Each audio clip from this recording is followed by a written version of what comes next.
हाँ, एक ख़्याल आ रहा था, बताऊँ? हम अक्सर जो भी नॉलेज है, किताबें पढ़ के लेते हैं। आजकल किताबें ऑनलाइन पीडीएफ वगैरह मिल जाता है ना। खैर बात वो नहीं है, किताब जो है कोई ना कोई लिखा हुआ होता है, उसी को हम पढ़ते हैं। तो एक बात हमेशा हमें ध्यान में रखना है, जो भी किताब हम पढ़ रहे हैं, उसका जो लेखक है, वो ज़िंदा होना चाहिए। अगर वो मर चुका है, तो उसका किताब को हम पढ़ के भी कुछ फ़ायदा या नुकसान नहीं कर सकते। नुकसान ही कर सकते हैं, फ़ायदा तो हो नहीं सकता। कैसे? मान लीजिए उस किताब में ऐसा कुछ बात है जो आपको हो सकता है सही लगे, लेकिन किसी और को गलत लगे, तो आप उससे बहस कर सकते हो। लेकिन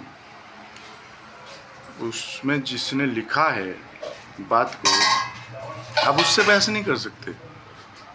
आपको कोई बात गलत लगा, आप वो राइटर को कंप्लेन नहीं कर सकते कि आपने गलत लिखा है।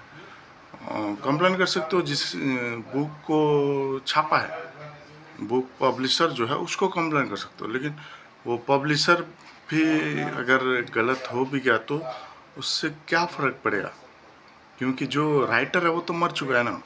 और अगर मान लो जिंदा है राइटर, तो जब आपको उस किताब में जो बातें हैं गलत लगती है, तो आप सीधा राइटर से कंप्लेन कर सकते हो।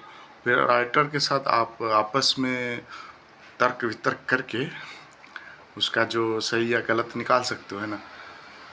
तो जैसे मान लो न्यूटन का ग्रेविटी हम मान लेते हैं।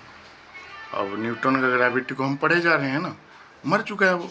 अब हम न्यूटन को साथ बहस थोड़ी ना कर सकते हैं कि तुम्हारा ग्रेविटी गलत है, नहीं कर सकते ना।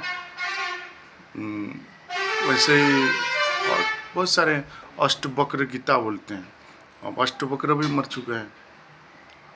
श्री कृष्ण का गीता भी, वो भी मर चुके हैं, है ना।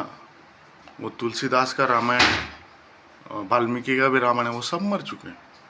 अब उन्हीं को हम पढ़ रहे हैं, तो उनसे हम तर्क नहीं कर सकते। और वो राइटर जो होगा, सॉरी राइटर नहीं, जो पब्लिशर होगा, उसमें वो अगर उसका मन में रहा होगा लालच, तो बिगड़ के वो कुछ भी उसमें मैनिपुलेट कर सकता है किताब को, है ना। तो अगर मैनिपुलेट कर दिया तो फिर हम उसी को सही मानते रहेंगे। और क्योंकि जो राइटर है वो जिंदा नहीं है, तो हम गलत को सही मानते जाएंगे, तो प्रॉब्लम हम ही को होगा ना। आई बात समझ में? नहीं आई? बाद में समझ में आ जाएगी।